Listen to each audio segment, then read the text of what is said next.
welcome to a very special episode of Ignition. Why? Because I'm standing in Germany's mythical Black Forest, home to fairy tales like Snow White and the Seven Dwarfs, Hansel and Gretel, and this week, an actual real-life unicorn. This is the Mercedes-Benz C63 AMG Edition 507 Wagon. And in my mind, cars don't get much cooler.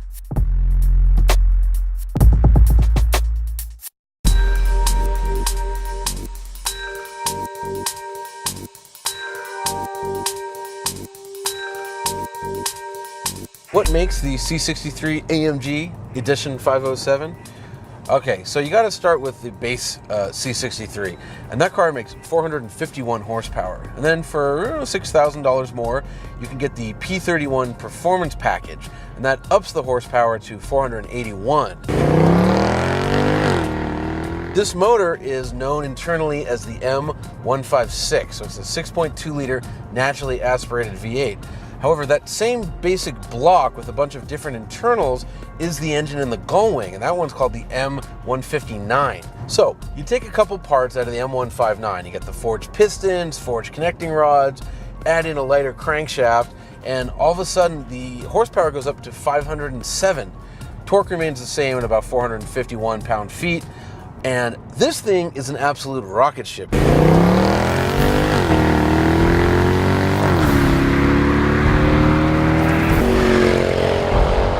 I think my fascination with fast wagons actually started with AMG. See, back in the 80s, they made a car called the Hammer. And what AMG would do is they would take your kind of run-of-the-mill E-Class, the W124, and they'd drop a 6-liter V8 into it out of the larger S-Class. Classic muscle car recipe, classic formula. And back in the day, those cars tended to be black with black wheels, and they were faster than Ferraris. At the time, as a child of the 70s and the 80s, my parents drove station wagons. I could not believe that there was a station wagon that could keep up with a Testarossa. And actually, I shouldn't say keep up, outrun a Testarossa.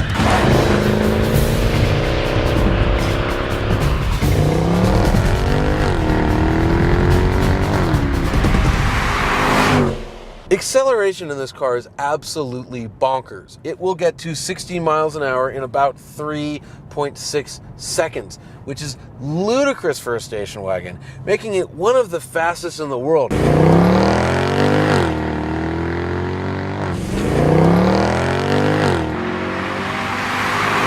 Previously, the Cadillac CTS-V was always a very quick station wagon, but that takes, a languid 4 seconds to get there.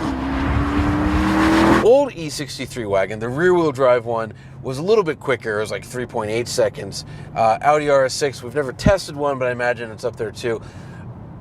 I think that the new all-wheel drive E63 is going to be faster, but this very well could be the second quickest station wagon in the world.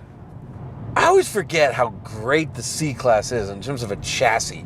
Mercedes has done such a good job making this thing kind of as neutral and as balanced as possible. And one of the benefits of that is this great steering. It's just such linear, responsive steering. It doesn't do any of that variable nonsense. So you always get what you expect, which is what I want out of a car. It's also got good brakes. Engagement's not quite at the top of the pedal, but almost at the top of the pedal, and you can really get on them hard. And it has an automatic transmission, which is too bad, because if this car did have a better way of shifting gears, I'd like it even more. You can forget about a manual. AMG doesn't do that. They do a nice dual clutch. We've seen this in the new SLS Black Series. That thing is a quick shifting, great transmission. They don't put it in here probably because it's a transaxle, it doesn't exactly fit, but still, they should come up with a dual clutch solution for their cars instead of that wet clutch thing, which this car has, which is okay, but it's not that fast shifting. You gotta be in Sport Plus to get the fast shifts, and even then, sometimes when you're trying to upshift, for some reason, it'll just ignore you. You'll miss a shift, which is not what you want in a performance car. But that said, that's a fairly minor complaint. Speaking of minor complaints, the sound.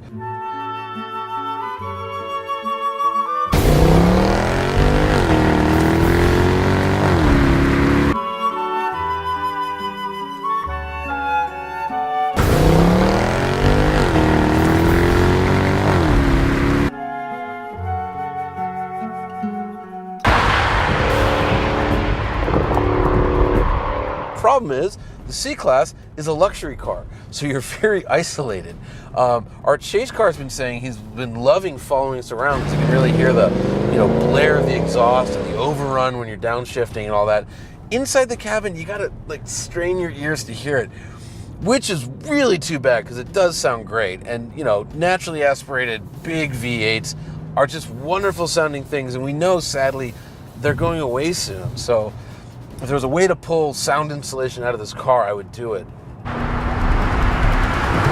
One cool thing the 507 edition gets is this AMG kind of performance center. You get like this temperature pack so I can see my water temperature, my oil temperature, and also the transmission temperature, which, if you drive this thing hard, could be very useful.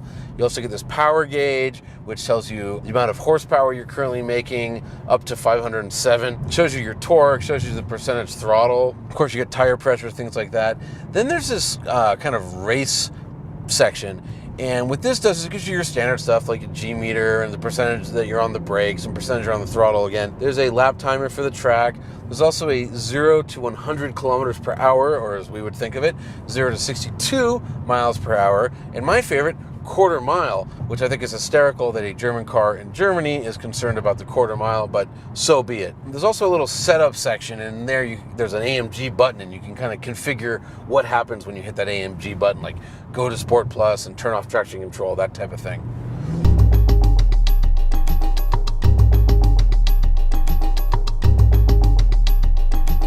The plan was to see how fast I could go on the Autobahn.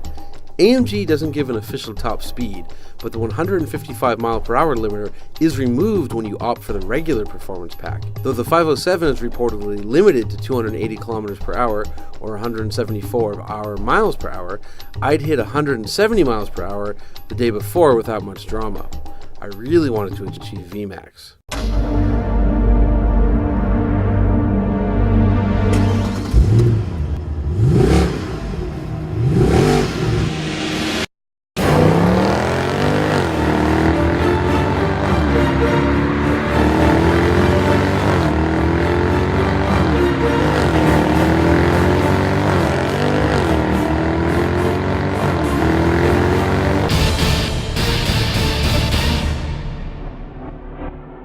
The best I could do was 291 kilometers per hour, or 181 miles per hour, before a diesel Audi A3 going about 90 jumped in front of me. The go-fast wagon would have kept going, as I'm pretty certain this particular example had no speed limiter. In conclusion, I want this car. I desire this car, I lust after this car. To me, few cars are as alluring as a 507 horsepower station wagon. Sadly, America has fallen in love with SUVs, or at least fat, jacked-up sedans cut to look like SUVs. Think about it for a moment. Would you rather have an ML63 or the latest iteration of the AMG Hammer wagon? You know which way I'd vote.